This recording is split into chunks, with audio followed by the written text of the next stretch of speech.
Tripoli job একাডেমিতে আপনাদের সবাইকে স্বাগতম। ডিসি সার্কিট কোর্সের আজ আমরা সোর্স ট্রান্সফরমেশন নিয়ে আলোচনা করব। তো সোর্স ট্রান্সফরমেশন নিয়ে আলোচনা করার পূর্বে আমরা দেখি যে আইডিয়াল ভোল্টেজ সোর্স এবং কারেন্ট সোর্স বলতে কী বোঝায়। তো আইডিয়াল ভোল্টেজ সোর্স বলতে মূলত বোঝাচ্ছে যে আমাদের সোর্স ভোল্টেজ যত হবে আমরা এই এবি টার্মিনালে ঠিক সেই সোর্স ভোল্টেজেই পাবো। অর্থাৎ আইডিয়াল বলতে এখানে কোনো ভোল্টেজ কিন্তু লস হচ্ছে না। আচ্ছা, আইডিয়াল কারেন্ট সোর্স বলতে এখানেও সেম কথা, যে আমাদের আইডিয়াল বলতে এখানে কোনো কিছু লস হবে না। অর্থাৎ আইডিয়ালি কারেন্ট সোর্সের ভ্যালু যা, অর্থাৎ এই কারেন্ট সোর্সের ভ্যালু যদি আইএস হয় তো আমরা এই এবি টার্মিনাল রেসপেক্টে আমরা আইএস কারেন্টেই পাবো, এখানে কোনো লস হবে না। অর্থাৎ আমরা যদি বলি যে ভোল্টেজ আইডিয়ালি ভোল্টেজ সোর্সের যে ইন্টারনাল রেজিস্ট্যান্সটা এটা জিরো হবে। জিরো হওয়ার কারণেই কিন্তু আমরা কি হচ্ছে অ্যাকচুয়ালি আউটপুটে এবি টার্মিনাল রেসপেক্টে এই সোর্স ভোল্টেজ যেটা ওটাই পাচ্ছি। সেমভাবে কারেন্ট সোর্সের ক্ষেত্রে আমরা জানি ইন্টারনাল রেজিস্ট্যান্স ইনফাইনাইট হয় এবং এই রেজিস্ট্যান্সটা প্যারালালে শো করা হয়। তো ইনফাইনাইট রেজিস্ট্যান্স যেহেতু, তো প্যারালালে এখানে শো করতেছি না, কারণ এটা ওপেন সার্কিট হিসাবে এখানে মিন করতেছি। এবং আমরা আইডিয়ালি হওয়ার কারণে কারেন্ট সোর্স থেকেও আমরা সেম আইএস যে কারেন্টটা সেই কারেন্ট আমরা কি এখানে যদি লোড সংযোগ করি ওই সেম অ্যামাউন্ট অফ কারেন্ট পাবো, এখানে কোনো লস হচ্ছে না। এটা হচ্ছে আইডিয়াল মিন করে এটাকে। তো এখন আমরা যে প্র্যাকটিক্যাল দেখি যে প্র্যাকটিক্যাল ভোল্টেজ এবং কারেন্ট সোর্স বলতে কী বোঝাচ্ছে। আচ্ছা, প্র্যাকটিক্যাল বলতে আমরা বুঝতেছি যে এখানে আমাদের যে ভোল্টেজ সোর্স বা কারেন্ট সোর্সের যে অ্যাকচুয়াল ভ্যালু সেই ভ্যালুটা আমরা আউটপুট টার্মিনালে পাবো না, অর্থাৎ কিছু না কিছু লস হবে এখানে। তো আমরা যে ভোল্টেজ সোর্স নিয়ে আগে আলোচনা করি যে প্র্যাকটিক্যাল ভোল্টেজ সোর্স বলতে কী বোঝাচ্ছে এখানে আসলে। তো আমরা প্র্যাকটিক্যালি ভোল্টেজ সোর্স থেকে আসলে কি আশা করি যে আমাদের আউটপুটে যাতে ভোল্টেজ সোর্সের যে অ্যাকচুয়াল ভোল্টেজটা সেই ভোল্টেজটা যাতে আমরা পাই। কিন্তু প্র্যাকটিক্যাল হওয়ার কারণে কী হবে, এখানে কিছু ভোল্টেজ লস হবে। অর্থাৎ এই লসটাকে যে আমরা রিপ্রেজেন্ট করতে চাই তাহলে কী করতে হবে, আমাদের এই সোর্স ভোল্টেজ থেকে কিছু ভোল্টেজ ড্রপ করে তারপর আমরা সেটা আউটপুট টার্মিনালে প্রেরণ করবো বা ওই টার্মিনালে পাবো। তো এই জিনিসটাকে আমরা রিপ্রেজেন্ট করতে চাই তাহলে কী করতে হবে, এই ভোল্টেজ সোর্সের সিরিজেই কিন্তু একটা আমাদের কী করতে হবে, রেজিস্ট্যান্স যুক্ত করে দিতে হবে।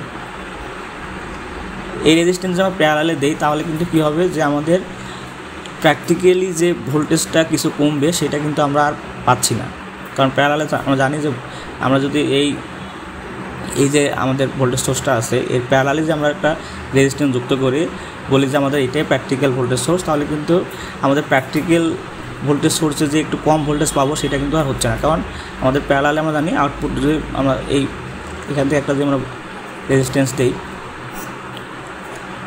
দিয়ে বলি যে আমাদের এটা হচ্ছে সোর্স রেজিস্ট্যান্স এবং এটা হচ্ছে ভোল্টেজ সোর্স, তাহলে প্র্যাকটিক্যালি যে ভোল্টেজ কিছু কমার কথা আইডিয়াল থেকে, কিন্তু এখানে কিন্তু সেটা আর শো করতেছে না, কারণ আমাদের এখানে সরাসরি কী হবে যে সোর্স ভোল্টেজেই এখানে আউটপুট ভোল্টেজ আমরা এবি চিন্তা করি, তাহলে output voltage AB equal to কী হচ্ছে সোর্স ভোল্টেজ বি। আমরা আউটপুটে সরাসরি কীভাবে সোর্স ভোল্টেজ পাচ্ছি, তার মানে আইডিয়ালি যে ভোল্টেজ লওয়ার কথা ছিল সেটা হচ্ছে না। এবং এখানে আরেকটা সমস্যা অ্যাজ করবে যে প্যারালালে আমরা কানেক্ট করি রেজিস্ট্যান্সটা, এখানে কন্টিনিউয়াসলি কী হবে, একটা কারেন্ট কিন্তু ফ্লো হবে এই সাইডে। আমাদের যদি আউটপুটে আমরা যদি লোড নাও লাগাই তবুও কিন্তু এখান দিয়ে কন্টিনিউয়াসলি কারেন্ট ফ্লো হবে। তার মানে আমাদের ভোল্টেজ সোর্সের ক্ষেত্রে যে রেজিস্ট্যান্সটা আছে সেটা আমাদের প্যারালালে কানেক্ট করার কোনো ওয়ে নেই, আমরা এটা সবসময় সিরিজে রিপ্রেজেন্ট করতে হবে। তার মানে আমরা এতটুকু বুঝতে পারলাম যে একটা প্র্যাকটিক্যাল ভোল্টেজ সোর্সকে রিপ্রেজেন্ট করতে গেলে আমাদের তার যে ইন্টারনাল রেজিস্ট্যান্সটা সেটা করতে হবে কি, আমাদের যে অ্যাকচুয়াল ভোল্টেজ আছে তার সিরিজে সংযোগ করতে হবে অবশ্যই। তার মানে এখানে একটা সিরিজে রেজিস্ট্যান্সকে রিপ্রেজেন্ট করবে, যে রেজিস্ট্যান্সটা কিছু ভোল্টেজকে ড্রপ করে তারপর আমাদের আউটপুটে পাবো। এবি টার্মিনাল হয়, তাহলে এবি টার্মিনাল হয়, তার মানে আমাদের এইটা হচ্ছে আউটপুট ভোল্টেজ এই ভোল্টেজ সোর্সের এবং এইটা হচ্ছে অ্যাকচুয়াল ভোল্টেজ। এবং প্র্যাকটিক্যাল হওয়ার কারণে কী হবে, আমাদের যে আউটপুট ভোল্টেজটা হবে সেটা অ্যাকচুয়াল ভোল্টেজ থেকে কিছুটা কম হবে, এখানে কিছু ভোল্টেজ ড্রপ হবে, এটাকে আসলে প্র্যাকটিক্যাল ভোল্টেজ সোর্স বলতেছি আমরা। এখন আসি আমরা প্র্যাকটিক্যাল যে কারেন্ট সোর্সটা সেটা। তো যখন আমরা আইডিয়াল কারেন্ট সোর্স করলাম তখন কি দেখলাম যে আমাদের আইডিয়াল মানে কি, আমাদের কারেন্ট সোর্সের যে সোর্স কারেন্ট এই কারেন্টটাই আমরা কী করবো, সেই কারেন্টটা যাতে আমাদের আউটপুটে পাই এটাই আমরা চাবো আইডিয়ালি। কিন্তু প্র্যাকটিক্যালি এটা কী হবে, প্র্যাকটিক্যাল কারেন্ট সোর্স দিয়ে আমরা কনসিডার করতেছি, তার মানে এখানে কী হবে, এখানে যেহেতু কারেন্ট নিয়ে আমরা ডিল করতেছি, তার মানে আমরা চাবো যে প্র্যাকটিক্যাল কারেন্ট সোর্স হলে কিছু কারেন্ট কম হবে, অ্যাকচুয়াল কারেন্ট থেকে কিছু কারেন্ট কম হবে, যে অ্যাকচুয়াল কারেন্ট তো আমরা প্র্যাকটিক্যাল কারেন্ট সোর্সে পাবো না। এই জন্য কী করতে হবে, যাতে আমরা আউটপুট টার্মিনালে কিছু কারেন্ট কম পাই, এইভাবে আমাদের কী করতে হবে, কারেন্ট সোর্সটাকে রিপ্রেজেন্ট করতে হবে। তো এই জন্য যেটা করতে হবে যে আমরা এখানে সিরিজে রেজিস্ট্যান্স লাগাই একটা, আমাদের যদি এখানে আমরা অ্যাজুম করে নিই যে আমরা এইভাবে রিপ্রেজেন্ট করতে যাচ্ছি সিরিজে, তো সিরিজে একটা যে রেজিস্ট্যান্স দেয় তাহলে কী ঘটনা ঘটবে, এই কারেন্ট সোর্সের যে ভ্যালুটা সেই ভ্যালুটা কিন্তু আমাদের এবি টার্মিনালে কমতেছে না, কারণ সিরিজে তো যেহেতু কারেন্ট সোর্স এটার ভ্যালুটা ফিক্সড, তার মানে এই যে পাথ দিয়ে এই আইএস কারেন্টেই ফলো হবে, অর্থাৎ প্র্যাকটিক্যাল কারেন্ট সোর্সের যে আমাদের কারেন্টের ভ্যালুটা কম পাবো সেটা কিন্তু সিরিজে দিলে সেটা আর রিপ্রেজেন্ট করতেছে না। এই জন্য হবে কি যে আমাদের যখন প্র্যাকটিক্যাল কারেন্ট সোর্সকে আমরা রিপ্রেজেন্ট করতে যাবো তখন কী করতে হবে, আমাদের যে কারেন্টের যে অ্যাকচুয়াল ভ্যালুটা আছে এর সঙ্গে কী করতে হবে, এর সঙ্গে আমরা সিরিজে কারেন্ট না করে সরাসরি প্যারালালে কারেন্ট করব। তাহলে এখানে কী ঘটনা ঘটবে, এই সোর্স রেজিস্ট্যান্সটা প্যারালালে দিলে কী হবে, এবং যেহেতু আমরা দেখলাম আইডিয়ালি আমাদের এই রেজিস্ট্যান্সের ভ্যালুটা কি ইনফাইনাইট, কিন্তু প্র্যাকটিক্যালি কী হবে, ইনফাইনাইট হবে না, ইনফাইনাইট থেকে কিছুটা কম হবে, অর্থাৎ মেগা ওহম রেঞ্জের একটা ভ্যালু হবে, এটা কিনা অনেক বেশি। তার মানে হবে কি, আমাদের যদি এই ধরি যে আমাদের এই আইএসের ভ্যালু 10 অ্যাম্পিয়ার যদি ভ্যালু হয় আইএসের ভ্যালু, তাহলে আমাদের এইটা তো মেগা রেঞ্জে, তার মানে এখানে ধরেন কিছু পরিমাণ কারেন্ট লস হবে, যেহেতু এটা সবসময় কারেন্ট কিছু ফ্লো হবে, ধরেন যে কিছু মিলি অ্যাম্পিয়ার পরিমাণে কারেন্ট এই ব্রাঞ্চ দিয়ে ফ্লো হবে, এবং বাকি যে কারেন্টটা আমরা যদি এখানে কেসিএল অ্যাপ্লাই করি যে আইএস কারেন্টটা আসতেছে এবং কিছু কারেন্ট এই পাশে দিয়ে যাচ্ছে, যেটা খুব মিলি রেঞ্জের একটা ভ্যালু, এবং বাকি যে কারেন্টটা সেটা আমরা এই এবি টার্মিনাল রেজিস্ট্যান্সে পাচ্ছি, এবং এইটা হবে আমাদের লোড কারেন্ট যেটা আমাদের এবি টার্মিনাল পাচ্ছি, এবং অ্যাকচুয়াল যে কারেন্টটা ছিল আইএস। তার মানে প্র্যাকটিক্যাল কারেন্ট সোর্স হওয়ার কারণে কী হচ্ছে যে আমাদের অরিজিনাল যে ভ্যালু তার থেকে আমরা কিছুটা কম পাচ্ছি। এবং আমরা সবসময় এটা মনে রাখবো যে আমাদের যখন প্র্যাকটিক্যাল ভোল্টেজ সোর্স করব, এই প্র্যাকটিক্যাল ভোল্টেজ সোর্সে কী হবে, আমাদের অ্যাকচুয়াল যে ভোল্টেজটা আছে এই ভোল্টেজ সোর্সের সাথে সবসময় সিরিজে একটা রেজিস্ট্যান্স থাকবে, এবং যখন প্র্যাকটিক্যাল কারেন্ট সোর্সকে আমরা কনসিডার করব তখন কী হবে, একটা অ্যাকচুয়াল যে কারেন্ট ভোল্টেজটা সেটা থাকবে, এবং তার পাশাপাশি প্যারালালে একটা সোর্স রেজিস্ট্যান্স থাকবে, কারেন্ট সোর্সের ক্ষেত্রে প্যারালালে এবং ভোল্টেজ সোর্সের ক্ষেত্রে সিরিজে থাকবে। আচ্ছা, যে সোর্স কনভার্সন নিয়ে আমরা একটু আলোচনা করি এখন, যে সোর্স কনভার্সন কেন প্রয়োজন। আচ্ছা, আমরা সোর্স ট্রান্সফরমেশন কেন করি, আসলে আমরা জানি যে আমাদের যতগুলো সোর্স ফিজিক্যালি এক্সিস্টেন্স করে তার সবগুলোই মূলত ভোল্টেজ সোর্স, এবং কারেন্ট সোর্স কিন্তু আমাদের যে রিয়েল লাইফ আমরা যে সোর্সগুলো ব্যবহার করি সেখানে কারেন্ট সোর্সের ব্যবহারটা খুবই কম, বা কারেন্ট সোর্সের যে আমরা যে অ্যাভেলেবিলিটি সেটা খুবই কম। তো মূলত আমরা কারেন্ট সোর্সে কনভার্ট করি হচ্ছে যখন আমরা একটা কমপ্লেক্স সার্কিট সিম্পলিফাই করতে চাই, তখন ক্যালকুলেশনে সহজ করার জন্য আমরা কী করি যে সেটাকে সোর্স কনভার্সন করে, তো ভোল্টেজ সোর্স থাকলে সেটাকে আমরা কারেন্ট সোর্স করে সার্কিটটাকে জাস্ট সিম্পলিফাই করে ক্যালকুলেশনের যে জটিলতাটা সেটা কমায় নিয়ে আসি আমরা, এই জন্য আমরা মূলত সোর্স ট্রান্সফরমেশনটা করি। তো সোর্স ট্রান্সফরমেশনের ক্ষেত্রে কী করতে হয়, যেমন আমরা যদি দেখি যে আমাদের একটা ভোল্টেজ সোর্স আছে এবং ভোল্টেজ সোর্সটা হচ্ছে এই অবস্থায় আছে, যে আমাদের একটা রেজিস্ট্যান্স আছে এবং এই রেজিস্ট্যান্সের সিরিজে আমাদের ভোল্টেজ সোর্সটা কানেক্ট আছে, ধরেন যে এই রেজিস্ট্যান্সের ভ্যালু আছে আর 1 ধরতে পারি, এবং এখানে যে ভোল্টেজ সোর্সটা সেটা হচ্ছে V1।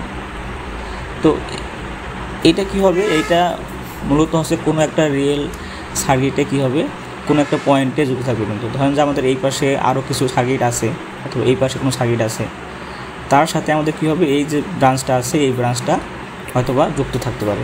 এখন আমরা করব কি, এই ব্রাঞ্চটাকে আমরা কারেন্ট সোর্সে কনভার্ট করব।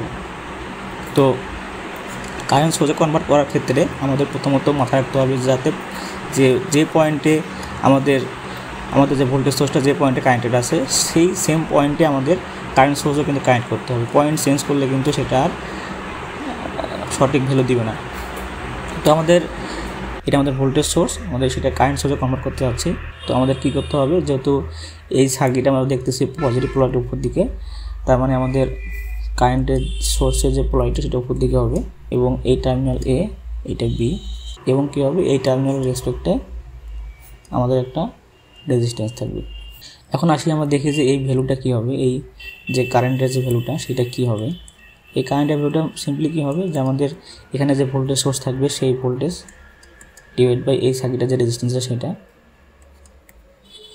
R1, এবং এখানে যে রেজিস্ট্যান্স হবে সেটা সিম্পলি কী হবে, এখানে যে R1 রেজিস্ট্যান্সটা আছে সরাসরি সেটা বসালেই আমাদের কী হবে ভোল্টেজ সোর্স থেকে কারেন্ট সোর্সে কনভার্ট হয়ে যাবে। এবং এই পয়েন্টগুলো ঠিক রাখতে হবে যে আমাদের যেহেতু আমরা এ পয়েন্ট থেকে বার করছি এখানে উপরে হবে এ পয়েন্ট এবং নিচে যদি বি পয়েন্ট থেকে বার করছি নিচে হবে বি পয়েন্ট।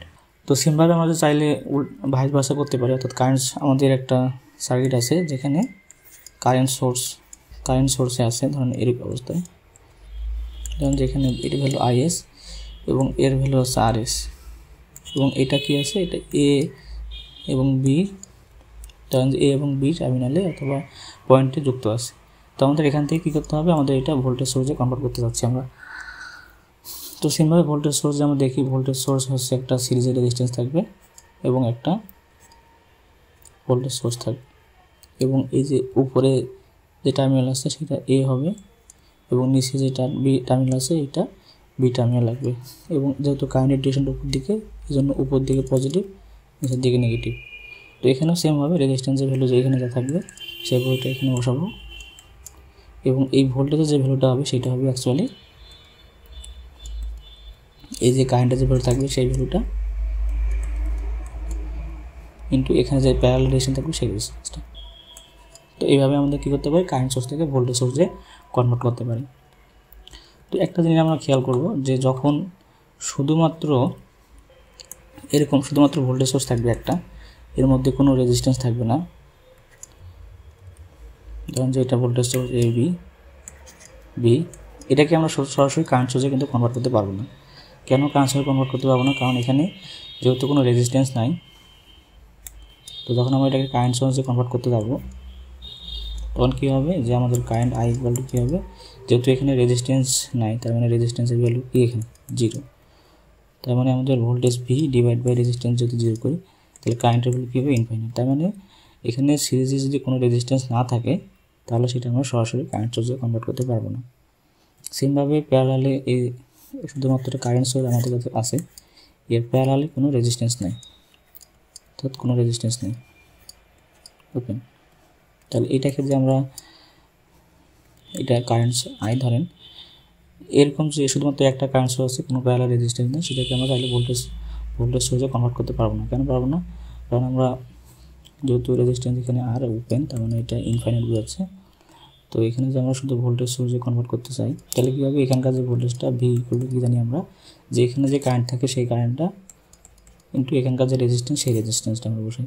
এখানে রেজিস্ট্যান্স যেহেতু ইনফাইনাইট তাহলে ভোল্টেজ কী হয়ে যাবে, ভোল্টেজও ইনফাইনাইট হবে।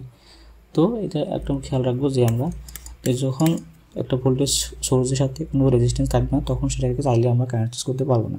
সেমভাবে একটা কারেন্ট সোর্সের প্যারালালে যে রেজিস্ট্যান্স না থাকে সেটাকে আমরা কী করতে পারবো না, সরাসরি ভোল্টেজ সোর্সে কনভার্ট করতে পারবো না। কখন পারবো, যখন আমরা দেখবো যে একটা ভোল্টেজ সোর্সের সিরিজে একটা রেজিস্ট্যান্স আছে এখানে আছে, তখন আমরা চাইলে এটাকে এই সার্কিটে কনভার্ট করতে পারবো। সেমভাবে যখন দেখবো একটা কারেন্ট সোর্সের প্যারালালে একটা রেজিস্ট্যান্স থাকবে তখন আমরা চাইলে এটাকে ভোল্টেজ সোর্সে কনভার্ট করতে পারি। তো সোর্স কনভার্সনের ভিডিওতে আজকে এই পর্যন্তই, সবাইকে ধন্যবাদ।